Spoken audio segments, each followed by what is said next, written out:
کیا نماز میں بسم اللہ پڑھنا واجب ہے؟ کیا بسم اللہ الرحمن الرحیم نماز کی پہلی رکعت میں پڑھی جائے گی یا ہر رکعت میں پڑھنا وہ لازم ہے؟ بھائی لازم کسی رکعت میں بھی نہیں ہے، سنت ہے، بہتر ہے جب پہلی رکعت میں آپ اللہ اکبر کہہ کے نیت باندھتے ہیں تو ثنا پڑھیں، ثنا کے بعد اعوذ باللہ من الشیطان الرجیم، پھر بسم اللہ الرحمن الرحیم، پھر سورہ فاتحہ پڑھیں۔ سورہ فاتحہ کے بعد اگر آپ درمیان سے کہیں سے تلاوت کر رہے ہیں سورت کے تو پھر بسم اللہ نہ پڑھیں، اگر سورت کے شروع سے تلاوت کر رہے ہیں تو پھر بسم اللہ الرحمن الرحیم دوبارہ پڑھیں، اور جیسے الم تر کیف فعل ربک پڑھ لی یا قل اللہ پڑھ لی تو سورت شروع کرنے سے پہلے بسم اللہ پڑھیں آپ، سنت ہے۔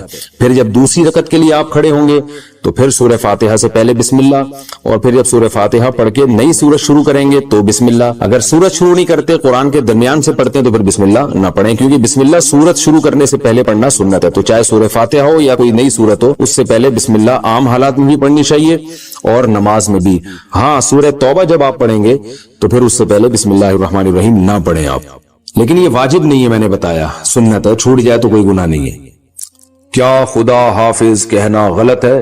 خدا حافظ کہنا کیسا ہے، اس کا جواب دینا کیسا ہے؟ محمد سلمان انڈیا سے۔ جائز ہے، اس میں کوئی حرج نہیں ہے۔ خدا حافظ کا مطلب فی امان اللہ، اللہ کی امان میں، تو خدا تمہارا حافظ ہو، کوئی حرج نہیں ہے اس میں، کہہ سکتے ہیں، اس کا جواب بھی دے سکتے ہیں، نہ دینا چاہیں تو بھی تو بھی ٹھیک ہے، دینا چاہیں تو بھی آپ کہتے ہیں کہ اللہ تمہارا بھی حافظ ہونے کے مانو۔ دعا ہے بھائی، یہ دعا کے لیے کوئی ثبوت کی ضرورت نہیں ہوتی۔ بسم اللہ کی جگہ 786 لکھ سکتے ہیں کیا؟ حافظ ساجد انڈیا سے۔ 786 کا مطلب کیا ہے اور اسے لکھنا کیسا ہے؟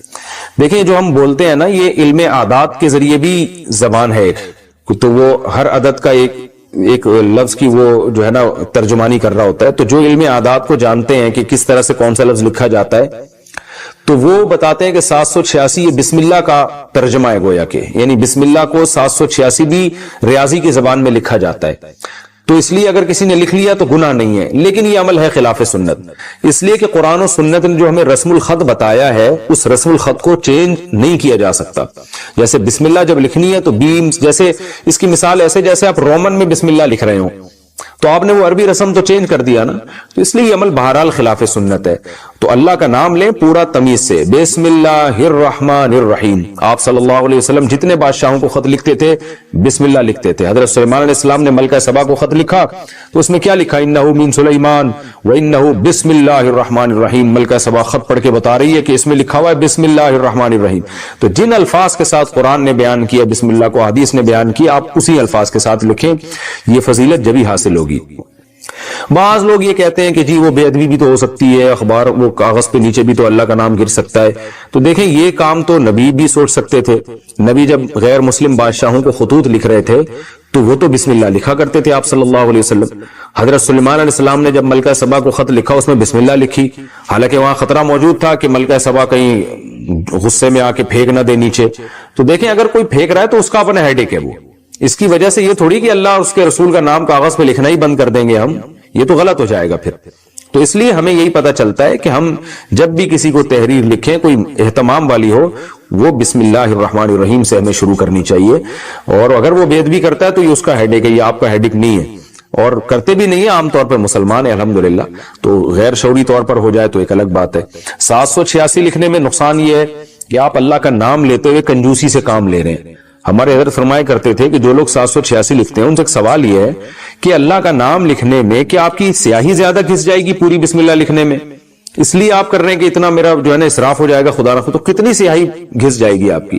یا آپ اس لیے لکھ رہے ہیں کہ ٹائم بچا لیں گے؟ تو 786 لکھنے میں اور پوری بسم اللہ لکھنے میں سیکنڈ کا بھی فرق نہیں، میرا خیال ہے بہت ہی کم آتا ہو، تو اتنا سا ٹائم بچا کے آپ نے کیا کرنا ہے؟ تو اس لیے جو پراپر وے ہے، جو پراپر طریقہ ہے بسم اللہ الرحمن الرحیم کا، اسی طریقے سے لکھنی چاہیے، اور درود شریف بھی پورا لکھنا چاہیے۔ جب ہم نبی کا نام لکھتے ہیں تو بعض لوگ صرف اوپر چھوٹا سا سواد ڈال دیتے ہیں، یہ بھی غلط ہے بھئی۔ آپ کیوں کنجوسی سے کام لے رہے ہیں کہ آپ اپنا ٹائم بچا رہے ہیں؟ تو نبی کے درود پڑھنے میں جو ٹائم خرچ ہوگا وہ تو قیمتی بن جائے گا، نبی کا درود لکھنے میں جو ٹائم خرچ ہوگا وہ تو قیمتی بن جائے گا۔ تو نہ اس سے ٹائم بچ رہا ہے، نہ آپ کے قلم کی سیاہی بچ رہی ہے۔ کتنی بچا لیں گے سیاہی؟ کیا کرنا ہے آپ نے؟ کیا اس سے بزنس کرنا ہے؟ جو پین میں آپ کے تھوڑی سی بال پین میں تھوڑی سی سیاہی بچ جائے گی تو کیا اس کو بیچنا ہے آپ نے مارکیٹ میں؟ تو خام خواہ کی ایک چیز ہے۔ تو جو پراپر وے ہے درود شریف لکھنے کا صلی اللہ علیہ وسلم، یہ پورا بولا بھی پورا کریں اور لکھا بھی پورا کریں۔ بولنے سے یاد آیا، بولتے بھی لوگ ادھورا ہیں۔ اکثر میں نے لوگوں کو دیکھا ہے آپ صلی اللہ علیہ وسلم نے فرمایا، نبی صلی اللہ علیہ وسلم نے فرمایا. او بھائی پورا بول دو. نبی صلی اللہ علیہ وسلم نے ارشاد فرمایا. آپ صلی اللہ علیہ وسلم نے ارشاد فرمایا. رسول اللہ صلی اللہ علیہ وسلم نے یہ کام فرمایا. تو پورا صلی اللہ علیہ وسلم تمیز سے بولنا چاہیے.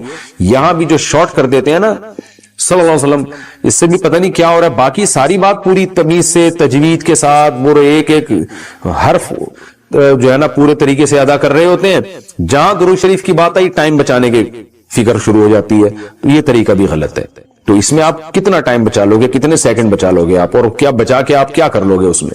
تو جب درود پڑھیں, نبی صلی اللہ علیہ وسلم نے ارشاد فرمایا. بات چل پڑی ہے تو سلام بھی ایسا ہی ہے. سلام بھی لوگ ایسے کرتے ہیں السلام علیکم, کہیں گزرے ہوں السلام, وہ جواب میں کیا وعلیکم السلام. وہ میں اکثر ایک واقعہ سناتا ہوں. ہمارے استاذ کو جب کوئی سلام کرتا تھا نا تو کہتے تھے بس یہ جواب آتا تھا. تو ہم کہتے تھے استاد جی آپ کیسا جواب دے رہے ہیں. انہوں نے کہا جیسا سلام ہے ویسا جواب ہے. کہہ رہے سلام میں ہلکی سی آواز آئی ہے, بس اتنی سی آواز آئی ہے السلام, تو جواب ہی السلام. تو وہ ان کو تنبیہ کرنے کے لیے نا السلام علیکم جواب آ رہے وعلیکم وعلیکم السلام, بس ہلکا سا سین. تو یہ طریقہ صحیح نہیں ہے. سلام کریں السلام علیکم, السلام علیکم ورحمۃ اللہ, السلام علیکم ورحمۃ اللہ وبرکاتہ. سلام کی قرآن نے ایسی تعریف کی ہے سورہ نور میں, تحیۃ من عند اللہ مبارکۃ طیبہ. اے ایمان والو جب گھروں میں داخل ہو فسلموا علی انفسکم, گھر والوں کو سلام کیا کرو. یہ اللہ کی طرف سے ملاقات کے وقت ایک دعائیہ کلمہ ہے جو اللہ کی طرف سے گفٹ ہے, مبارک ہے, پاکیزہ کلمہ ہے. تو اللہ نے سلام کی اتنی تعریف کی ہے تو آپ اس سلام ہی کو پی جاتے ہیں السلام علیکم السلام علیکم اس طرح کر گھما رہے ہوتے ہیں. تو پراپر تمیز سے سلام کیا کریں. دعا ہے یہ السلام علیکم ورحمۃ اللہ وبرکاتہ. آپ پر سلامتی ہو اللہ کی طرف سے, اس کی رحمتیں بھی اور اس کی برکتیں بھی. تو خالی تھوڑا اسلام بھی کر سکتے ہیں السلام علیکم, یہاں تک بھی. مزید اگر آپ اس میں تڑکا لگانا چاہتے ہیں السلام علیکم ورحمۃ اللہ, اور اگر آپ اس کی سپرلیٹو ڈگری پہ جانا چاہتے ہیں تو السلام علیکم ورحمۃ اللہ وبرکاتہ. پھر جو اس طرح سے جب سلام کرتا ہے نا انسان, پھر جواب میں بھی اسی سٹائل میں جواب دینے میں مزہ آتا ہے. تو ایسے کوئی سلام کرے تو آپ جواب دیں وعلیکم السلام ورحمۃ اللہ وبرکاتہ. ایسے خاندانی طریقے سے ہونا چاہیے. بسم اللہ بھی خاندانی ہونی چاہیے. بسم اللہ الرحمن الرحیم, بسم اللہ. یہاں بھی لوگوں کو دیکھا ہم نے گھما دیتے ہیں وہ بسم اللہ الرحمن الرحیم ایسے پڑھا کریں. نماز پڑھتے ہوئے انسان کو کتنی دور سے کراس کیا جا سکتا ہے؟ اگر چھوٹی مسجد ہے, چھوٹی مسجد کا ہال ہے تو اس میں تو کہیں سے بھی کراس نہیں کیا جا سکتا. لیکن اگر بڑی مسجدیں, عام طور پر آج کل بڑی مسجدیں ہی ہوتی ہیں یا ہال بھی بڑے ہی ہوتے ہیں, یا میدان میں نماز پڑھ رہے ہیں, تو اگر سترا ہے تو سترے کے آگے سے گزرا جا سکتا ہے. لیکن اگر سترا نہیں ہے تو جو نمازی ہے نا, جہاں وہ نماز پڑھ رہا ہے اس کے آگے سے 3 صفوں کے آگے سے بالاتفاق گزرا جا سکتا ہے. بعض علماء نے 2 صفوں کا بھی کہا ہے, لیکن احتیاط اسی میں 3 صفیں, یعنی ایک صف تو وہ جو جہاں بندہ نماز پڑھ رہا ہے وہ, اور اس کے آگے کی 2 صفیں. کبھی ضرورت ہو تو 2 صفوں کے بعد سے بھی گزرنے کی گنجائش ہے. محمد عمار سہارنپور سے, کیا مسلمان غیر مسلم کی شادی میں جا سکتا ہے؟ کسی بھی غیر مسلم کی تقریب جن کا ان کی مذہبی تقریب سے تعلق نہ ہو اس میں جانا جائز ہے. مذہبی تقریب نہ ہو تو شادی مذہبی تقریب نہیں ہوتی. یہ تو ہر قوم میں نکاح اور شادی بیاہ ہوتا ہے, تو ان کی کوئی دعوت ہے اس میں بھی جا سکتے ہیں. لیکن شادی بیاہ کی دعوتوں میں جانے میں اس کی اہمیت نہیں ہے کہ وہ جس کی شادی ہو رہی ہے وہ مسلم ہے یا وہ غیر مسلم ہے, بلکہ اس کا تعلق اس سے ہے کہ وہاں گناہ ہوں گے کہ نہیں ہوں گے. اگر موسیقی ہے, ناچ گانے ہو رہے ہیں, تو ایسی محفل میں جانا جائز نہیں, چاہے مسلم ہو چاہے غیر مسلم. تو غیر مسلم تو عام طور پر اپنی شادی بیاہ میں بہت ہی دھوم دھڑکے کرتے ہیں, اور شراب کباب بھی چل رہی ہوتی ہے ان کے ہاں. تو ایسی محفل میں کسی مسلمان کا جانا, چاہے یہ محفل مسلمان کی ہو یا غیر مسلم کی ہو, گناہوں کی اس طرح کی محفل میں شادی بیاہ کی تقریب کے لیے جانا جائز نہیں. مفتی صاحب میں حنفی ہوں لیکن کبھی کبھار آمین زور سے پڑھتا ہوں, کبھی کبھار رفع الیدین بھی کرتا ہوں, کیا ایسا کرنا صحیح ہے؟ امام ابو حنیفہ اور ان کے دونوں ساتھی اور اہل کوفہ ابراہیم نخعی رحمہ اللہ تعالی, سفیان ثوری جیسے محدثین, جرح و تعدیل کے ائمہ, وکیع بن جراح, یہ بڑے بڑے ائمہ گزرے ہیں, اور عبداللہ بن مسعود اور حضرت علی رضی اللہ تعالیٰ عنہ کے جو اصحاب تھے ان کے بارے میں یہ ثابت ہے کہ وہ رفع الیدین کے بغیر نماز پڑھا کرتے تھے, اصحاب کوفہ بھی اور اہل مدینہ بھی. تو اس سے استدلال کیا گیا ہے کہ نبی صلی اللہ علیہ وسلم کا آخری عمل ترک رفع الیدین تھا. اگر رفع الیدین کو سنت مانا جائے تو 2 سجدوں کے درمیان بھی پھر نبی صلی اللہ علیہ وسلم نے رفع الیدین کیا ہے. لیکن جو اس کا جواب ہے وہی باقی کا جواب ہے. عبداللہ بن مسعود کی حدیث کی وجہ سے اس پر میں بہت دفعہ ڈیٹیل میں بات کر چکا ہوں. ان سب کا خلاصہ یہی ہے کہ ہماری رائے میں رفع الیدین نہ کرنا یہ سنت ہے، کیونکہ نبی نے کیا پھر ترک کر دیا، اس کو نہ کرنا سنت ہے. لیکن یہ کوئی اتنا بڑا جھگڑا نہیں ہے، اگر کوئی رفع الیدین کر لیتا ہے تو بھی ٹھیک ہے، اور کبھی کبھار زور سے آمین پڑھ لیتا ہے تو بھی ٹھیک ہے. جو نبی سے زور سے آمین ثابت ہے وہ تعلیم کے لیے، تاکہ پتہ چلے کہ بھئی یہاں پر آمین کہا جا رہا ہے. کیونکہ نبی صلی اللہ علیہ وسلم بعض دفعہ جہرن تلاوت بھی، زور سے تلاوت بھی ظہر میں کیا کرتے تھے، تاکہ بتانے کے لیے کہ یہ بھی یعنی پڑھ کیا رہا ہوں. تو تعلیم کے لیے نبی نے بعض دفعہ زور سے بعض اعمال کیے ہیں، اصل میں ان میں آہستہ کرنا سنت ہے. تو آمین میں بھی ادعوا ربکم تضرعا وخفیہ، اللہ نے فرمایا کہ اپنے رب کو خفیتاً پکارو. تو آمین بھی دعا ہے اور دیگر احادیث بھی ہیں، لیکن یہ کوئی حلال و حرام کا مسئلہ نہیں ہے. نبی نے بھی کبھی زور سے آمین کہہ دی تو آپ بھی کہتے ہیں کبھی کبھار، کبھی رفع الیدین کر لے، کوئی حرج نہیں اس میں. کیا درود مقدس اور دعائے جمیلہ پڑھنا صحیح ہے؟ میرے علم میں نہیں ہے یہ دعائے جمیلہ کون سی ہے، درود مقدس کون سی ہے. اگر یہ صحیح سند سے حدیث سے ثابت ہے تو پڑھ لیں، ثابت نہیں ہے تو دعاؤں کے لیے الفاظ کا ثبوت ضروری نہیں ہے. لیکن جب ایک چیز سنت سے ثابت ہے تو اس کو فوکس کریں. درود ابراہیمی ہے، اب دیگر بہت سارے درود ہیں، وہ پڑھ لیں. کیا ضرورت ہے ایسی چیز کی طرف جانے کی جس کا ثبوت ہی نہ ہو؟ کیا بیوی کے مال پر یا اس کی کمائی پر شوہر کا کوئی حق ہے؟ نہیں، بیوی کے مال یا اس کی کمائی پہ شوہر کا حق نہیں ہے. البتہ یہ ضرور ہے کہ بیوی کے پاس پیسہ دو طرح سے آتا ہے. ایک پیسہ بلکہ تین طرح سے آتا ہے. ایک پیسہ تو وہ ہے جو اس کے ابا کی وراثت میں اس کو ملا ہے، یا وارث کی کسی مورث کی وراثت میں اس کو ملا ہے، وہ تو ٹوٹلی بیوی کا ہی ہے. دوسرا ہے اس کو جو گفٹ ملے ہیں کہیں سے یا ملتے ہیں تو وہ بھی بیوی کا ہی ہے، شوہر کا اس پہ حق نہیں ہے. تیسرا ہے بیوی جاب کر رہی ہے، تو جاب میں دیکھا جائے گا یہ شوہر کی پرمیشن کے بغیر کر رہی ہے یا شوہر کی پرمیشن سے کر رہی ہے. شوہر کی پرمیشن کے بغیر اگر کر رہی ہے تو شریعت میں شوہر کے بنیادی حقوق میں سے ایک حق یہ ہے کہ بیوی شوہر کی اجازت کے بغیر گھر سے باہر نہیں جا سکتی. اسلام نے ہسبینڈ کو جو بنیادی رائٹس دیے ہیں وہ ان میں سے ایک رائٹ یہ ہے کہ آپ کی وائف آپ کی مرضی کے بغیر آپ کے گھر سے باہر شدید ضرورت کے بغیر نہیں نکل سکتی، اللہ یہ کہ اپنے رشتہ داروں سے کبھی کبھار جو قریبی رشتہ دار ہیں ان سے ملنے جاتی ہے، ان سے روکنے کا شوہر کو حق نہیں ہے. اب جاب تو ایک مستقل چیز ہے، صبح جانا ہے شام کو آنا ہے، تو اس میں شوہر روک سکتا ہے بیوی کو. تو ایسی صورت میں اگر عورت نہیں مانتی شوہر کی بات اور وہ گھر سے باہر چلی جاتی ہے، جاب کرتی ہے، تو پھر شوہر نان نفقے سے ہاتھ کھینچ سکتا ہے کہ ٹھیک ہے تم کما رہی ہو تو پھر اپنا خرچہ خود اٹھاؤ، میرے ذمے تو تمہارا نان نفقہ اس وقت ہے جب تم میری بیسک چیزوں میں اطاعت کرو. تو پھر شوہر نان نفقے سے ہاتھ کھینچ سکتا ہے، ٹھیک ہے پھر اپنا خرچہ خود اٹھاؤ. تو شوہر بیوی کو روکے گا تو پھر شوہر پر نان نفقہ واجب ہوگا، کیونکہ آپ ہی کی وجہ سے وہ آپ کے گھر میں ٹھہری ہوئی ہے، تو نان نفقہ آپ پر واجب. اگر وہ ٹھہر ہی نہیں رہی ہے تو پھر نان نفقہ آپ پہ واجب نہیں ہے. تو ایسی صورت میں بھی یہ نہیں ہوگا کہ بیوی کے مال پہ شوہر کا حق ہوگا، بلکہ شوہر کے مال پہ بیوی کا حق ساقط ہو جائے گا. البتہ یہ بات ضرور سمجھیں اچھی طرح سے کہ میاں بیوی کے جو معاملات ہیں نا وہ رابطے سے زیادہ، ضابطے کے قانون سے زیادہ رابطے کے قانون پہ چلتے ہیں. کیا مطلب ضابطے اور رابطے؟ کہ شریعت نے جھگڑے کے وقت میں یہ اصول بیان کیے ہیں کہ جب میاں بیوی میں اختلاف ہوگا تو پھر یہ اصول ہے تاکہ جھگڑا ختم ہو. نارملی میاں بیوی کا مال ایک دوسرے کا مال ہی سمجھا جاتا ہے. تو اگر بیوی کما رہی ہے اور شوہر کو کبھی ضرورت پڑ جاتی ہے، شوہر کی اجازت سے کما رہی ہے، تو میاں بیوی کا رشتہ ایسا ہوتا ہے اس میں یہ نہیں ہونا چاہیے کہ شوہر ہاسپٹل میں پڑا ہوا ہے، اس کو علاج کے لیے پیسے چاہیے، ہے ہی نہیں پیسے، اور وہ بیوی سے پیسے مانگ رہا ہے، بھائی اب میں مر رہا ہوں، میں نے تمہیں کھلایا پلایا، تھوڑا سا میری مدد کر لو. تو بیوی کیا ایکچولی بیوی کے مال میں شوہر کا کوئی حق نہیں ہے. تو یہ رشتے کے بہرحال خلاف ہے. تو جو محبت کا تعلق میاں بیوی کے درمیان ہوتا ہے اس کا تقاضا یہ ہے کہ اصل حکم تو یہی ہے کہ شوہر نے بیوی پہ خرچ کرنا ہے، لیکن کبھی ضرورت پڑے اور بیوی کے پاس مال ہو تو شوہر کو خود سے اس کو چاہیے کہ وہ پوچھ لیا کرے، دے دیا کرے. ہمارے سامنے کیس آیا کہ شوہر کھلاتا تھا پلاتا تھا بیوی کو، کبھی اس کو کوئی مصیبت آ گئی، بیمار ہو گیا، تو بچے کے لیے اس نے جو ہے بیوی سے قرضہ لیا، تھوڑا سا، بہت بڑی رقم بھی نہیں تھی. تو بچے کا علاج کیا، نہیں تھا بیچارے کے پاس پیسے، ختم ہو گئے. تو اب بیگم صاحبہ نے اس سے پھڈا کر رہی ہیں کہ میرے پیسے مجھے واپس کرو. بھائی بچہ تمہارا بھی تو ہے، ٹھیک ہے شرعاً بچے کا خرچہ باپ پہ واجب ہے، لیکن اخلاقیات بھی کوئی چیز ہوتی ہیں اور کوئی وفا بھی کوئی چیز ہوتی ہے کہ جس آدمی نے ساری زندگی کھلایا پلایا ہے، آج تھوڑا سا مسئلے اس کے ساتھ ہو گئے اور آپ کے پاس پیسہ ہے تو تھوڑا تعاون کر لیں. تو قانون اور ضابطے کی بات تو یہی ہے کہ بیوی کے مال پہ شوہر کا کوئی حق نہیں ہے، لیکن محبت کا تعلق، آپس کا تعلق یہ ہے کہ جب کسی کو ضرورت پڑتی ہے تو اس کے ساتھ تعاون کیا جاتا ہے، اور چھوٹی موٹی رقموں کی واپسی کا مطالبہ بھی نہیں کیا جاتا عام طور پہ. ہاں بڑی رقم ہو تو ایک الگ بات ہے. کیا مذاق میں 3 دفعہ طلاق کہنے سے طلاق ہو جاتی ہے؟ جی ہاں، مذاق میں بھی 3 دفعہ طلاق کہنے سے طلاق ہو جاتی ہے. نبی صلی اللہ علیہ وسلم نے فرمایا ثلاث جدہن جد وہزلہن جد، تین چیزیں ایسی ہیں جن کا مذاق بھی حقیقت ہے اور حقیقت بھی حقیقت ہے. ان تین چیزوں میں آپ صلی اللہ علیہ وسلم نے طلاق کو بھی کاؤنٹ کیا.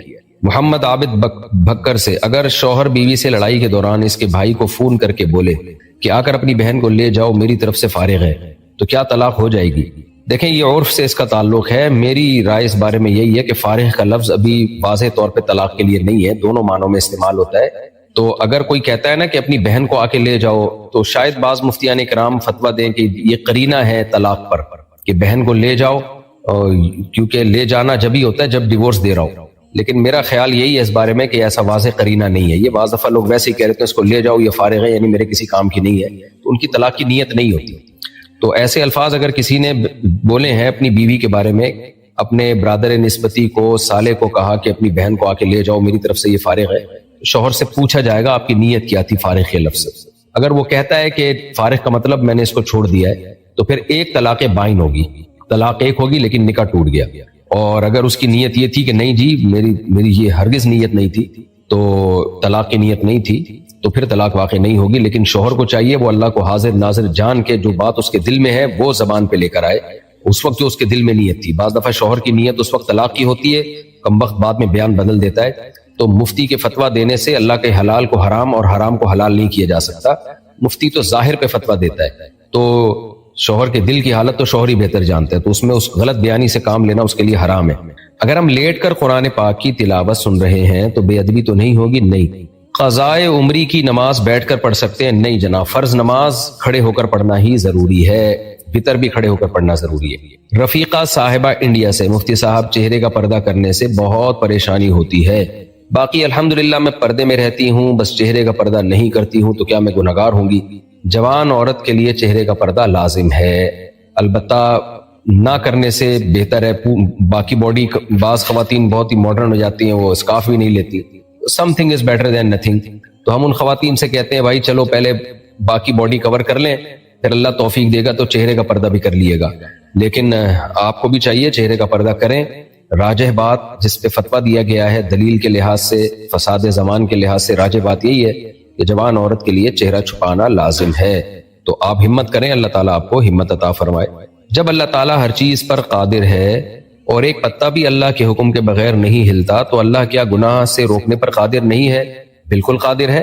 دیکھیں ایگزامینیشن ہال میں آپ بیٹھے ہوئے ہوتے ہیں، پیپر حل کر رہے ہوتے ہیں، تو ایگزامینر کو یا حکومت کو یہ رائٹ ہوتا ہے کہ وہ آپ کو روک لے پیپر سے.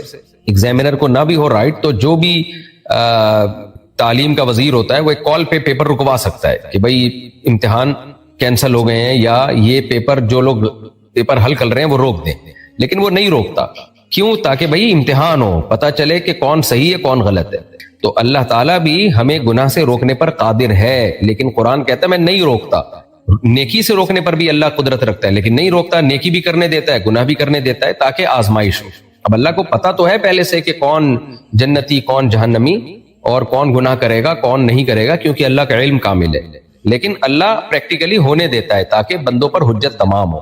تو اس لیے اللہ کو گناہ سے روکنے پر قدرت ہے، مگر اللہ گناہ سے زبردستی روکتا نہیں ہے، یعنی منع تو کرتا ہے. ان تشکروا یرضہ لکم ولا یرضی لعبادہ الکفر. اللہ کہتے ہیں اچھے کام کرو گے تو اللہ خوش ہوگا، اور اگر برے کام کرو گے تو اللہ ناراض ہوگا. تو اگر اللہ گناہوں سے زبردستی روک دے لوگوں کو تو نتیجہ کیا نکلے گا؟ آزمائش ختم ہو جائے گی. تو یہ دنیا آزمائش کی جگہ ہے. عورت کے لیے آئی برو بنوانا منع ہے، لیکن اگر چہرے پر کسی اور جگہ بال ہوں تو کیا ان کو ہٹا سکتے ہیں؟ جی ہٹا سکتے ہیں. چہرے پر کسی اور جگہ بال ہوں تو صرف آئی برو کے بال صاف کرنا منع ہے، باقی چہرے کے بال صاف کیے جا سکتے ہیں.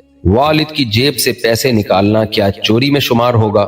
جی بالکل، والد کی پینٹ سے پیسے نکالنا، چاہے آپ کی اماں نکالیں چاہے آپ نکالیں، چوری میں ہی شمار ہوگا. نبی صلی اللہ علیہ وسلم نے جو شوہر کے بنیادی حقوق بتائے عورت کے لیے وہ یہ کہ اس کے مال کی محافظ ہو، اور اولاد کے لیے بھی جائز نہیں کہ وہ اباس کے جیب سے بغیر بتائے پیسے نکالیں. اور یہ چھوٹی چھوٹی چوریاں ہی انسان کو بڑی بڑی چوریوں کی طرف لے کر جاتی ہے اور ڈکیتیاں سکھاتی ہے. پھر وہ کوئی آدمی اپنی بیوی کو بار بار کہے کہ میں تمہیں طلاق دے دوں گا تو کیا گناہگار ہوگا؟ طلاق دے دوں گا دھمکی ہے، تو یہ غیر خاندانی ہونے کی دلیل ہے. بلا وجہ بیوی کو بار بار طلاق کی دھمکیاں دینا. جو خاندانی لوگ ہوتے ہیں ان کے گھر میں طلاقوں کے تبصرے نہیں ہوتے، وہ زندگی گزارتے ہیں. ہاں جب ضرورت پڑے اور واقعی دینے کا ارادہ ہو, اتنا مسائل کھڑے ہو گئے ہوں کہ جانبین کے خاندان بیٹھ کے بھی مسئلہ حل نہ کر پا رہے ہوں, اور مرد فیصلہ کر لے کہ اب میں نے بہرحال اس کو چھوڑنا ہے, تو ایسے موقع پہ پھر دھمکی اس لیے دی جائے کہ بھئی چھوڑنے سے پہلے ایک دفعہ وارننگ دے دو تو ٹھیک ہے. لیکن بعض لوگوں کی عادت ہوتی ہے گھر میں بات بات پہ طلاق کی دھمکیاں, بات بات پہ طلاق کے تذکرے, تو یہ اچھے خاندانوں میں یہ نہیں ہوتا. آپ کے غیر خاندانی ہونے کی یہ دلیل ہوگی کہ اگر اس طرح سے کوئی بھی مرد کرتا ہے, اور عورت کو اس سے بہت تکلیف ہوتی ہے, اور پھر بعض دفعہ ایسے مردوں کی زبان پہ طلاق آ بھی جاتی ہے, اور پھر وہ ساری زندگی پچھتاتے ہیں, روتے پھرتے ہیں, اور پھر اہل حدیثوں سے فتویٰ لا کے حرام بیوی کو حلال بھی کرنے لگتے ہیں. مفتی صاحب میری بہت ساری نمازیں قضا ہیں, وہ کسی طریقے سے معاف نہیں ہو سکتی, کیا بغیر پڑھے؟ نہیں, دین اللہ حق ان یقضی, اللہ کا دین جو ہے, اللہ کا قرضہ, وہ زیادہ اس بات کے لائق ہے کہ اس کو چکایا جائے. تو دیکھیں آپ نے کروڑوں روپے کسی کے کھا کے ہڑپ کر گئے ہوتے تو وہ نہیں معاف ہوتا, بلکہ اس میں تو آپ کو فوراً دینا ہوتا ہے. اللہ کا قرضہ جو نماز آپ کے ذمے ہے اس میں تو اللہ نے آسانی رکھی ہے کہ بھئی آسانی سے جتنی پڑھ سکتے ہو پڑھ لو. اس لیے علماء کہتے ہیں کم سے کم ایک دن میں ایک دن کی نمازیں قضا کر لے, یعنی 5 فرض نمازیں پڑھ لے, صرف فرائض, اس میں سنت موقدہ نہیں, اور وتر بھی پڑھ لے ساتھ میں, تو ہر نماز کے ساتھ ایک نماز پڑھ لے, اس میں کون سی پریشانی کی بات ہے. تو اس لیے اس طرح سے آپ نمازیں پڑھیں. ہاں حرج جب ہوتا ہے جب آپ سے کہا جاتا کہ ساری زندگی کی نمازیں ایک ہی دن میں کمپلیٹ کرنی ہے یا ایک مہینے میں کمپلیٹ کرنی ہے, تو فجر کے ساتھ فجر پڑھ لیں, ظہر کے ساتھ ظہر پڑھ لیں, عصر کے ساتھ عصر پڑھ لیں, مغرب کے ساتھ مغرب پڑھ لیں, عشاء کے ساتھ عشاء پڑھ لیں, وتر کے ساتھ وتر پڑھ لیں. اور یہ نہیں ہو سکتا ایک ہی دن میں ٹائم نکال کے ساری نمازیں ایک دن کی ایک ٹائم پہ پڑھ لیں. جس طرح سوٹیبل ہو اس طرح آپ پڑھ لیں, لیکن یہ معاف نہیں ہوتی. اس کے معاف ہونے کی ہمارے پاس قرآن و سنت میں کوئی دلیل نہیں ہے. بعض لوگ کہتے ہیں نا قضاء عمری کی دلیل بتاؤ. بھائی قضاء عمری نماز پڑھے بغیر ساقط ہو جاتی ہے, اس کی دلیل بتاؤ.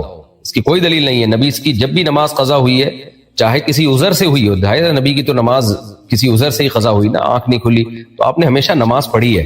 تو یہ بغیر پڑھے معاف نہیں ہوتی نمازیں. تو آپ ایک دن میں ایک دن کی پڑھ لیا کریں, جتنی ہو جائیں ٹھیک ہے. جو رہ جائیں گی پھر اگر اللہ نے آپ کو مال دیا ہے تو اس کی فدیہ کی وصیت کر دیں, پھر اللہ سے امید ہے انشاءاللہ اللہ تعالیٰ معاف کر دے گا. اور اگر اللہ نے مال نہیں دیا تو پھر اللہ سے امید ہے اللہ وہ بغیر پڑھے ہی معاف کر دے گا, کیونکہ آپ کے ذمہ جو کام تھا آپ نے پورا کر دیا. نماز میں دل نہیں لگتا کیا کریں؟ کوئی بات نہیں, نماز میں دل نہ لگے تو بھی نماز پڑھیں. غلام کا کام کیا ہوتا ہے؟ اطاعت کرنا. آپ نے اپنے نوکر کو, اپنے غلام کو کہا کہ جاؤ بازار سے میرے لیے 6 انڈے لے کر آؤ. وہ کہتے ہیں میرا دل نہیں لگ رہا, میں کیا کروں؟ آپ کہو گے یہ میرا ہیڈک نہیں ہے, دل نہیں لگ رہا یا لگ رہا ہے, مجھے تو جو کام میں نے تمہیں دیا ہے وہ پورا کرو. تو وہ اگر آپ کا کام پورا کرے گا, بازار سے 6 انڈے جا کے لے آئے گا, جو کام آپ کہہ رہے ہیں کرے گا, تو پوری تنخواہ آپ اس کو دیں گے. تو اسی طرح اگر نماز, اللہ نے ہمیں حکم دیا نماز پڑھو اور کوشش کرو دل لگانے کی. دل لگنا فرض نہیں ہے. اللہ نے یہ نہیں کہا دل نہیں لگے گا تو نماز قبول نہیں کروں گا. اللہ نے کہا ڈیوٹی پوری کرو, تو آپ ڈیوٹی پوری کریں. تو جو اللہ نے نماز پہ برکتوں کے وعدے کیے ہیں اور اجر کا وعدہ کیا وہ مل جائے گا. اور اگر یہ سوچ کے کہ دل نہیں لگ رہا نماز چھوڑنا شروع کر دی تو پھر بہت بڑے کبیرہ گناہ کے آپ مرتکب ہو جائیں گے. دل لگنا اپنے اختیار میں نہیں ہے, دل لگانے کی کوشش کرنا اپنے اختیار میں ہے. تو آپ کوشش کریں کہ نماز کی طرف دھیان رہے, لگ جائے ٹھیک ہے, نہیں لگے تو بھی ٹھیک ہے. کیا خواتین کا تعزیت کے لیے جانا جائز ہے؟ ہمارے ہاں جب کسی کی ڈیتھ ہو جاتی ہے تو خواتین تعزیت کے لیے جاتی ہیں اور چہرہ بھی دیکھتی ہیں, جبکہ وہ ان کے نامحرم بھی ہوتے ہیں. اس کا کیا حکم ہے؟ بالکل غلط رسم ہے یہ میت کا چہرہ جا کے دیکھنا. میت چھپانے کی چیز ہے, اور ویسے بھی وہ نامحرم ہے, کیوں جا کے اس کو دیکھ رہی ہیں جا کے؟ اور میت کو تو حکم ہے پردہ ڈالنے کا اس پہ, تو اس کے تو صرف قریبی لوگ دیکھیں, بھائی ہے, باپ ہے, بیٹا ہے, بیوی ہے, بہن ہے, یہ لوگ میت کو دیکھیں. پوری محلے کی عورتیں جا کے میت کو دیکھ رہی ہوتی ہیں. بہت ہی غلط رسم ہے, اس کو رسم کو ترک کرنا واجب ہے. باقی تعزیت کے لیے جانا ٹھیک ہے. کوئی جو ریلیٹیو خواتین ہوتی ہیں وہ کسی مرحومہ کو جا کے مرحومہ کہہ رہا ہوں, کسی کے شوہر کا انتقال ہو گیا یا بھائی کا انتقال ہو گیا, تو ایسی عورت کو جا کے تسلی کے جملے بول سکتی ہیں, تسلی دے سکتی ہیں. لیکن جو نامحرم میت ہے اس کی جو رونمائی کی رسم ہوتی ہے یہ بہت غلط ہے, شریعت کے مزاج کے بالکل خلاف ہے, اس کو ترک کرنا لازم ہے. میں نے اپنے بھائی سے اس کا بیٹا لیا تھا, اب وہ بیٹا میرے پاس 9 سال کا ہو گیا ہے. آپ کے بیان سے پتہ چلا کہ وہ میری بیوی کا محرم نہیں ہے, تو اب کیا کیا جائے؟ اس کو کس طرح سے محرم بنا سکتے ہیں؟ اب تو محرم بننے کا چانس ختم ہو گیا, کیونکہ اگر وہ بچہ ہوتا تو اپنی وائف کی بہن وغیرہ کا دودھ پلوا دیتے اس کو, تو پھر وہ جو ہے آپ کی وائف اس کی خالہ بن جاتی. اب یہی ہے کہ وہ نامحرم ہی رہے گا ساری زندگی. ہاں آپ کی بیٹی ہوتی تو اس کی شادی اس سے کرا دیتے, داماد بن جاتا, وہ بھی محرم بن جاتا ہے. لیکن آپ کی تو اولاد نہیں ہے, شاید اسی وجہ سے آپ نے لے پالک بیٹا لیا ہے. تو اب یہ ہے کہ احتیاط کریں, آپ کی وائف اس سے پردہ کریں, لیکن گھر میں ایک ہی گھر میں رہتے ہوئے پردے میں تھوڑی سی نرمی ہے. یعنی ایسا نہیں ہو کہ برقع پہن کے بیٹھی رہیں، بس تھوڑا سا چہرہ پہ کپڑا ڈال کے رکھیں اس کے سامنے، اور یعنی بالکل سامنے نہ بیٹھیں اس کے، جیسے دیور بھابھی گھر میں ہوتے ہیں اس طرح سے رہیں، تو اسی گھر میں رہیں اور بات چیت بھی کی جا سکتی ہے ضرورت کی، آمنے سامنے نہ بیٹھیں، بس آمنے سامنے بیٹھ کے گپے نہ ماریں۔ یہ جب ہے جب آپ کی وائف جوان ہو، اور اگر آپ کی وائف ایجڈ ہو چکی ہیں تو پھر چہرہ کھولنے کی بھی گنجائش ہے، پھر وہ چہرہ کھول کے اس سے بات چیت کر سکتی ہے ان کے سامنے، لیکن اگر ینگ ہیں تو پھر ان کے لیے آپ کے بیٹے کے سامنے بیٹھنا اور گپ شپ لگانا یہ جائز نہیں ہے۔ اگر پیشاب کے راستے سے کچھ اور نکل آئے تو کیا وضو کرنا ہوگا یا غسل؟ کچھ بھی نکلے پیشاب کے راستے سے تو اس سے وضو ٹوٹ جاتا ہے اور وضو کرنا فرض ہو جاتا ہے۔ غسل جب فرض ہوتا ہے جب شہوت کے ساتھ جسم سے منی نکلے۔ میں روزانہ 80 کلومیٹر دور ڈیوٹی کے لیے جاتا ہوں تو ڈیوٹی پر قصر نماز پڑھوں گا یا پوری نماز؟ 80 کلومیٹر دور آپ گھر سے جاتے ہیں تو 80 کلومیٹر سے کوئی تعلق نہیں ہے۔ شہر سے باہر اگر آپ 80 کلومیٹر دور جاتے ہیں تو آپ کو 80 کلومیٹر دور جانے کی نیت سے جب آپ شہر سے باہر نکلتے ہیں تو آپ کو قصر نماز پڑھنی پڑے گی، لیکن اگر شہر سے باہر 80 کلومیٹر دور نہیں ہے، اپنے گھر سے 80 کلومیٹر ہے، تو پھر قصر نماز نہیں ہے۔ اگر عورت اپنے محرم کے سامنے ٹخنوں سے اوپر لباس پہنے تو کیا یہ جائز ہے؟ جائز تو ہے، لیکن بے شرمی کی بات ہے۔ ہماری خواتین کا جو ڈریسنگ ہے بالکل ویسٹرن ڈریسنگ کی طرف آ رہی ہے۔ اس کی مثال ایسے ہے جیسے میں کہوں میں اگر اپنے ابو کے سامنے قمیض نہ پہنوں، اپنے بھائی کے سامنے میں اگر قمیض نہ پہنوں تو جائز ہے؟ جائز تو ہے، لیکن نارملی یہ عمل ٹھیک نہیں ہے، حیا کے خلاف ہے۔ اسلام حیا کو پروموٹ کرتا ہے، تو مسلمان عورت کا پراپر ڈریس ہونا چاہیے۔ تو بھائیوں سے بھی حیا کا تقاضا ہی ہے، تو وہ بھی مرد، ان سے حیا کا تقاضا یہ ہے کہ پراپر ڈریس پہنے۔ تو حرام کی بات نہیں ہے، لیکن بہرحال یہ اپریشیٹ نہیں ہے اور شریعت اس کو غلط سمجھتی ہے، اس کی کہ جو ہے حوصلہ شکنی کرتی ہے۔ صحابیات اور اس زمانے سے لے کے آج تک مسلم عورتیں پراپر ڈریس پہنتی رہی ہیں، تو شریعت کی بھی کبھی کسی ایسی چیز کو پروموٹ نہیں کر سکتی جو سوسائٹی میں حیا کے خلاف ہو۔ تو اس لیے ان کو چاہیے کہ پورا ڈریس پہنے وہ مردوں کے سامنے، چاہے محرم ہی کیوں نہ ہو۔ اونٹ کا گوشت کھانے سے کیا وضو ٹوٹ جاتا ہے؟ اونٹ کا گوشت کھانے سے وضو ٹوٹنے کا مسئلہ اختلافی ہے۔ جمہور امت کے نزدیک وضو نہیں ٹوٹتا، حنابلہ کے نزدیک جو سعودی عرب کے لوگ چونکہ امام احمد حنبل کو فالو کرتے ہیں ان کے نزدیک وضو ٹوٹ جاتا ہے۔ دلائل دونوں طرف ہیں۔ جمہور امت کے نزدیک یہ حکم منسوخ ہے۔ ابتدائے اسلام میں لوگوں کو وضو کا عادی بنانے کے لیے کچھ احکام میں سختی کی گئی تھی۔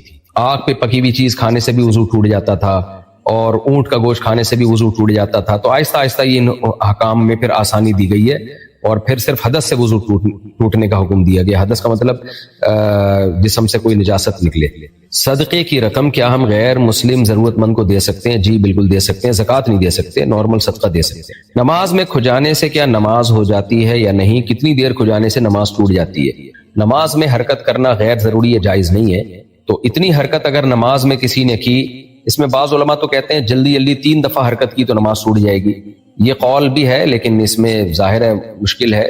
اور دوسرا قول یہ ہے کہ آپ نے نماز میں اتنی حرکت کی کہ اگر دیکھنے والا آپ کو اس وقت دیکھ لیتا تو وہ یہ سمجھتا کہ آپ نماز میں نہیں ہو، کیونکہ نماز کی ایک خاص حیت ہوتی ہے۔ تو اتنی حرکت کی، بار بار کھجا رہے ہو کہ نیا آدمی آئے تو سمجھے کہ شاید آپ نماز نہیں پڑھ رہے، تو اس کو حرکت کثیرہ کہتے ہیں۔ تو اتنی حرکت کرنے سے نماز ٹوٹ جاتی ہے۔ تو اب یہ جو نماز پڑھ رہا ہے وہ خود فیصلہ کرے کہ یہ حرکت زیادہ ہے یا کم ہے، لیکن ضرورت کی وجہ سے اگر کھجایا جائے تو کنٹینیوسلی نہ کھجایا جائے، تھوڑا وقفے سے کھجایا جائے تاکہ کنٹینیوسلی اتنی حرکت نہ ہو کہ جس سے نماز ٹوٹ جائے۔ ہمارے حضرت مفتی رشید احمد صاحب رحمہ اللہ تعالیٰ فرمایا کرتے تھے کہ یہ آج کل لوگوں کو نماز سے پہلے خارش نہیں ہوتی، نماز کی نیت باندھتے ہی خارش شروع ہو جاتی ہے۔ تو فرماتے تھے پہلے کھجا لیا کرو جتنا کھجانا ہے، اس کے بعد تکبیر کہہ کے نیت باندھو تاکہ سکون اور اطمینان سے نماز ہو سکے۔ اگر ہسبینڈ وائف پر ہاتھ اٹھاتا ہو تو وائف کیا کرے؟ اپنے خاندان والوں کو بتائے، دونوں طرف کے خاندان بیٹھیں اور یہ فیصلہ کریں کہ کوئی کیا وجہ ہے بھائی کیوں ہاتھ اٹھا رہے ہیں، کوئی معقول ریزن ہے یا نامعقول ریزن ہے، اور اگر معقول ریزن ہے تو ہاتھ اٹھائے بغیر بھی کام چل سکتا ہے کہ نہیں چل سکتا۔ تو پرسنلی یہ اس طرح کے مسائل میں ایک رائے دینا ٹھیک نہیں ہوتا، ہر گھر کے حالات مختلف ہوتے ہیں۔ نارملی تو دیکھیں بیوی پہ ہاتھ اٹھانا شریعت میں پسندیدہ کام نہیں ہے، ہمارے نبی صلی اللہ علیہ وسلم نے پوری زندگی اپنی کسی زوجہ پہ ہاتھ نہیں اٹھایا، لیکن آگے وہ کر کیا رہی ہے؟ بعض عورتیں شوہر کے ماں باپ کو گالی دے رہی ہوتی ہیں، بعض کسی فحاشی میں مبتلا ہو چکی ہوتی ہیں، تو اب ہر گھر کے حالات مختلف ہوتے ہیں۔ تو اس لیے اس کے بارے میں جو قرآن نے ہمیں حکم دیا ہے کہ دونوں طرف کے خاندان کے سمجھدار لوگ بیٹھ جائیں اور وہ کیس اسٹڈی کریں کہ ہو کیا رہا ہے سوسائٹی میں، خاندان میں. اور بعض مرد ظالم ہوتے ہیں، ان کو ہاتھ اٹھانے کا شوق ہوتا ہے، ان کی گھر سے باہر کہیں چلتی نہیں ہے تو پھر وہ گھر میں آ کے سارا نزلہ بیوی پہ اتار رہے ہوتے ہیں. تو اس میں جرنلی کوئی مسئلہ بیان کرنا میرے لیے ممکن نہیں ہے. جب تک میاں بیوی کے حالات پورے سامنے نہ آئے اس وقت تک فیصلہ کرنا یہ یا کوئی رائے دینا بہت مشکل ہے. اس سے گھروں کا نظام میں بعض دفعہ میرے کلپ چلتے ہیں اور الٹا فساد پیدا ہو جاتا ہے. کیا توبہ کرنے سے ہر گناہ معاف ہو جاتا ہے، یا کچھ گناہ ایسے بھی ہیں جو توبہ سے معاف نہیں ہوتے؟ توبہ اگر سچے دل سے کسی نے کی ہو کہ جو ماضی میں ہو چکا اس پہ پکی ڈھکی ندامت ہو، اس وقت اس گناہ کو چھوڑ دے اور آئندہ نہ کرنے کا عزم ہو، اور یہ بھی عزم ہو کہ میں گناہ کے اسباب بھی اختیار نہیں کروں گا، وہ کام جس سے گناہ کی طرف رغبت ہوتی وہ بھی نہیں کروں گا، تو پھر گناہ معاف ہو جاتا ہے، ہر گناہ معاف ہو جاتا ہے. البتہ حقوق العباد جو ہیں یا اللہ کے وہ حقوق جو ذمے میں رہ جاتے ہیں وہ بہرحال آپ کو ادا کرنے پڑیں گے. جیسے فرض نمازیں آپ نے قضا کی ہے، توبہ تو کر لی لیکن قضا بہرحال کرنی پڑے گی اس کو. اسی طرح کسی کا قرضہ لیا ہوا ہے، پیسے ہیں، تو وہ بہرحال آپ کو دینے پڑیں گے. کوئی بندہ قتل کر دیا تو اس کی دیت دینی پڑے گی، جتنی اللہ استطاعت دے اس حساب سے قسطوں میں دی جا سکتی ہے. تو وہ جو حقوق العباد ہیں وہ بہرحال پورے کرنے پڑیں گے. اگر بچے نے پیمپر پہنا ہوا ہو اور پیمپر کے اندر نجاست ہو اور ہم نماز پڑھ رہے ہوں، بچہ اگر ہمارے اوپر بیٹھ جائے تو کیا ہماری نماز ہو جائے گی؟ نہیں، نماز نہیں ہوگی آپ کی. اگر نماز میں نظریں ادھر ادھر جائیں تو اس کا کیا حکم ہے؟ خلاف سنت ہے، اس عادت کو چھوڑنا چاہیے. نبی صلی اللہ علیہ وسلم نے خاص طور پر اوپر کی طرف دیکھنے پہ تو بہت شدید وعید ہے. تو نماز میں سنت یہی ہے کہ جب آپ قیام کی جگہ کھڑے ہوئے ہوں تو سردے کی جگہ پر آپ نظر رکھیں، جب اتحیات میں ہوں تو اپنی جھولی پہ نظر رکھیں، رکوع میں ہوں تو اپنے پاؤں پہ نظر رکھیں. میں ہندو ہوں، پوچھنا چاہتا ہوں کہ آپ صرف اپنے دھرم کی بات کرتے ہو، کیا اور دھرم اچھے نہیں ہیں؟ میرے بھائی، آپ نے جو سوال پوچھا ہے، دیکھیں دو متضاد، جو ایک دوسرے سے ٹکرانے والی باتیں ٹھیک نہیں ہو سکتی نا. سائنسدان کوئی تھیوری پیش کرتے ہیں، ایک سائنسدان ایک تھیوری پیش کرتا ہے، دوسری اس کے مخالف تھیوری پیش کرتا ہے، تو حقیقت میں تو ایک ہی ٹھیک ہوگی، وہ دونوں تو ٹھیک نہیں ہوں گی. آپ کے نظریات ہیں، اب اسلام کے جو نظریات ہیں، اسلام کے جو عقیدے ہیں وہ دوسرے مذہب سے بہت ڈیفرنٹ ہیں. مثال کے طور پر ہم ہندو مذہبی کو دیکھ لیتے ہیں. اسلام سب سے پہلے اس بات پہ بلیو رکھتا ہے کہ اس کائنات کو بنانے والا ایک ہے اور عبادت بھی صرف اسی کی جائے گی، اسی کے سامنے سجدہ کیا جائے گا، اسی کے سامنے جھکا جائے گا، اس کے سوا کسی کی پرستش، کسی کی عبادت جائز نہیں ہے. اور اس کو اسلام نے بہت بڑا جرم قرار دیا ہے. تو آپ خود سوچیں کہ جب اسلام ایک خدا کا قائل ہے اور وہ کہہ رہا ہے کہ دو گاڈ نہیں ہو سکتے، دو معبود نہیں ہو سکتے، دو بھگوان نہیں ہو سکتے، اور تم نے عبادت بھی صرف اسی کی کرنی ہے، کسی پتھر کے بنے ہوئے بت کے سامنے تم نہیں جھک سکتے، تو پھر اسلام کیسے کہے گا کہ بھئی اسلام بھی ٹھیک ہے، ہندو دھرم بھی ٹھیک ہے؟ یہ تو پھر اسلام ہی کے غلط ہونے کی دلیل ہو جائے گی نا، کہ اسلام کسی ایک جگہ ٹک ہی نہیں رہا. دیکھیں کورٹ میں کیس چلتا ہے، گواہ کہتے ہیں کہ اس شخص نے اس شخص سے پیسے لیے ہیں، میرا جو یعنی یہ آدمی درست ہے، پھر وہی گواہ بیان بدل دیتا ہے کہ یہ درست نہیں ہے، تو کورٹ کہے گی، جج کہے گا کہ آپ کو تو خود ہی اپنے دعوے پر یقین نہیں ہے. تو دنیا میں کبھی اس کی بات سنی نہیں جاتی جو ایک دعوے پہ قائم نہیں رہتا. تو اب اسلام یہ کہتا ہے ان الدین عند اللہ الاسلام، قرآن مجید میں ہے کہ جو صحیح مذہب ہے اللہ کی نظر میں وہ صرف اور صرف اسلام ہے. اور اسلام یہ کہتا ہے کہ ایک خدا کی ہم نے عبادت کرنی ہے، اس کے سوا اس کے علاوہ جو پتھر کی ہم مورتیاں بناتے ہیں ان کے سامنے ان کی ورشپ ہم نہیں کر سکتے، یہ اللیگل ہے، اللہ اس سے ناراض ہوتا ہے. تو اب یہ کیسے پاسبل ہے کہ اللہ یعنی اسلام کہے کہ یہ بھی ٹھیک ہے اور ہندو مذہب بھی ٹھیک ہے اور کرسچینٹی بھی ٹھیک ہے؟ عیسائی جو کرسچن ہے وہ کہتے ہیں حضرت عیسیٰ اللہ کے بیٹے ہیں، حالانکہ قرآن کہتا ہے کہ خدا کا کوئی بیٹا نہیں ہے، گاڈ کا کوئی بیٹا نہیں ہو سکتا. تو اب اگر اسلام کہہ دے عیسائیت بھی ٹھیک ہے، ہندوازم بھی ٹھیک ہے، تو پھر یہ اسلام ہی پہ ایک سوال ہوگا کہ پھر آپ خود ایک دعوے پر کیوں نہیں ٹک رہے ہیں، خود ایک دعوے پر کیوں قائم نہیں؟ تو اس لیے اسلام کا دعویٰ یہ کہ ان الدین عند اللہ الاسلام، دین صرف اللہ کی نظر میں اسلام. اب چونکہ میں اسلام کو سچا مذہب سمجھتا ہوں تو جو میں جس چیز کو سچائی سمجھوں گا میں اسی کو پروموٹ کروں گا. میں ہندو مذہب کو ٹھیک نہیں سمجھتا، میں دوسرے مذاہب کو ٹھیک نہیں سمجھتا، تو میں کیسے ان کی بات کر سکتا ہوں، ان کو کیسے پروموٹ کر سکتا ہوں؟ ہاں اتنی بات ضرور ہے کہ اسلام نے یہ ضرور کہا ہے کہ اسلام دین برحق ہے، لیکن کسی بھی غیر مسلم کو زبردستی مسلم نہیں کیا جائے گا. لا اکراہ فی الدین، سورہ آل عمران میں اللہ نے کہہ دیا کہ دین میں کوئی زبردستی نہیں ہے، ہر شخص اپنے مذہب میں آزاد ہے. اللہ آخرت میں خود اچھا بدلہ دے گا ان لوگوں کو جنہوں نے صحیح دین کو فالو کیا، اور ان کو سزا دے گا جنہوں نے غلط دین کو فالو کیا. لیکن دنیا میں ہم کسی کو زبردستی مسلم ہونے کا نہیں کہہ سکتے، ایک بات. نمبر 2، اسلام نے ہمیں یہ حکم دیا کہ اگر کوئی اسلام کو ایکسیپٹ نہیں کرتا تو ہیومینٹی کی بیس پہ، انسانیت کی بیس پہ آپ نے اس سے بھی اچھا سلوک کرنا ہے۔ قرآن میں 28ویں پارے میں ہے لا ینہاکم اللہ عن الذین لم یقاتلوکم فی الدین، کہ جو غیر مسلم تم سے میدان جنگ میں لڑتے نہیں ہیں، جو آرام سے رہتے ہیں، تو تم نے بھی ان کے ساتھ اچھا سلوک کرنا ہے۔ یہ صاف ہدایات ہیں، ان کو صدقہ بھی دے سکتے ہو، ان کو گفٹ بھی دے سکتے ہو، ان کی تقریبات میں بھی جا سکتے ہو، اور اگر غیر مسلم تمہارے ماں باپ ہیں تو تمہیں ان کے ساتھ بہت زیادہ اچھا سلوک کرنا پڑے گا، اگر تمہارے ریلیٹیو ہیں تو ان سے بہت زیادہ اچھا سلوک تمہیں کرنا پڑے گا۔ تبھی اسلام میں ہمیں اس کی مثالیں ملتی ہیں۔ نبی صلی اللہ علیہ وسلم کے جو ساتھی تھے، اصحاب تھے، تو ان کے جو غیر مسلم رشتہ دار تھے، جو ریلیٹیوز تھے، ان سے بھی وہ بہت اچھا سلوک کیا کرتے تھے۔ خود ہمارے نبی صلی اللہ علیہ وسلم نے اس کا حکم دیا ہے۔ تو لیکن جہاں بات آئے گی حق کی اور باطل کی، تو پھر اسلام کہتا ہے برحق مذہب صرف اور صرف اسلام ہے، اور باقی غیر مسلموں سے ہم نے اچھا سلوک کرنا ہے۔ تو میں اس لیے اسلام کی بات کرتا ہوں کہ میں برحق صرف اسلام ہی کو سمجھتا ہوں۔ باقی جو اسلام کے علاوہ مذہب ہیں، ہم ان کا احترام ضرور کرتے ہیں، لیکن ان کی تعلیمات کو فالو کرنے کو ہمارا نظریہ یہی ہے کہ اس سے خدا خوش نہیں ہوگا، کیونکہ اللہ نے ایک دین بنایا ہے اور دین واحد ہے جس کا نام ہے اسلام، کیونکہ اس کی تعلیمات بالکل کلیئر ہیں۔ وہ تعلیمات ہیں جو توحید کی ہے، ایک خدا، پھر 5 ٹائم نماز ہے، پھر رمضان کے روزے ہیں، پھر بیت اللہ کا حج ہے، اللہ کے گھر کا ہم حج کرتے ہیں، پھر شراب حرام کر دی اللہ نے، زنا کو حرام کر دی اللہ تعالیٰ نے۔ تو جتنی اچھی اچھی باتیں ہیں، یأمرون بالمعروف وینہون عن المنکر، کہ نبی کی جو ذمہ داری ہے، قرآن کہتا ہے برائیوں سے روکیں گے، اچھائیوں کو فروغ دیں گے۔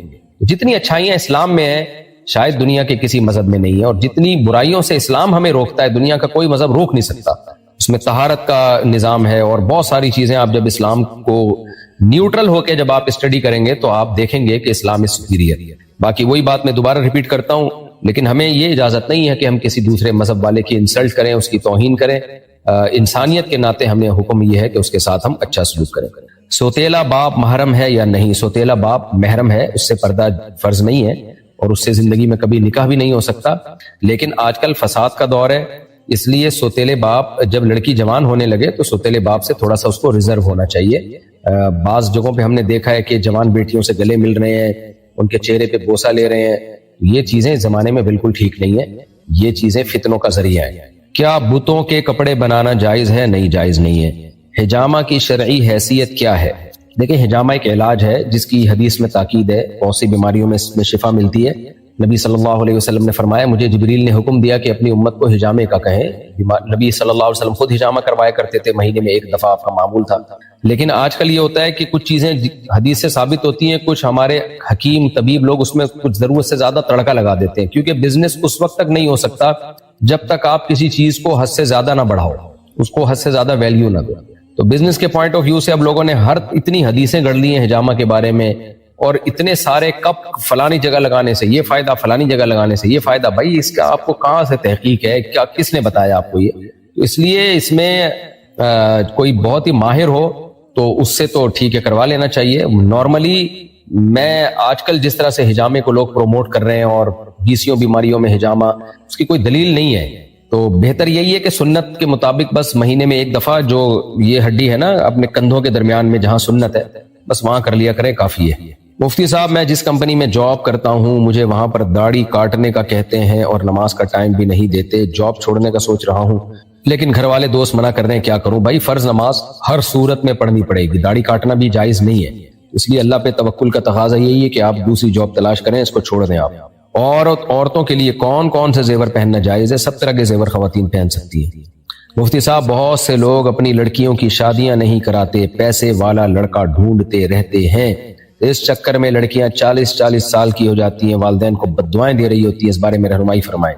اتنی زیادہ لڑکی کی عمر ہو جائے تو یہ تو ظالم ماں باپ ہیں۔ پھر تو شریعت میں پھر یہ حکم ہے کہ وہ اپنے باپ کی مرضی کے بغیر بھی شادی کر سکتی ہے، اپنے چچا کو ساتھ ملا لے یا کزن کو ملا لے، بھائی کو ملا لے، کوئی بھی نہیں ہے تو پھر کورٹ میرج کر سکتی ہے، وہ اس میں کوئی حرج نہیں ہے۔ باقی کس میں کتنا حوصلہ ہے یہ تو میں نہیں، اس کو تو میں کچھ نہیں کہہ سکتا، لیکن ایک حد ہوتی ہے۔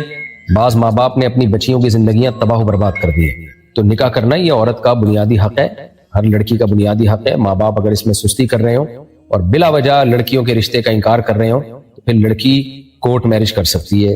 ایسی صورت میں نارملی تو ہم اس کو اپریشیٹ کبھی بھی نہیں کرتے، اس میں نقصانات زیادہ ہیں، لیکن ایسی صورت میں شرعاً جائز ہے۔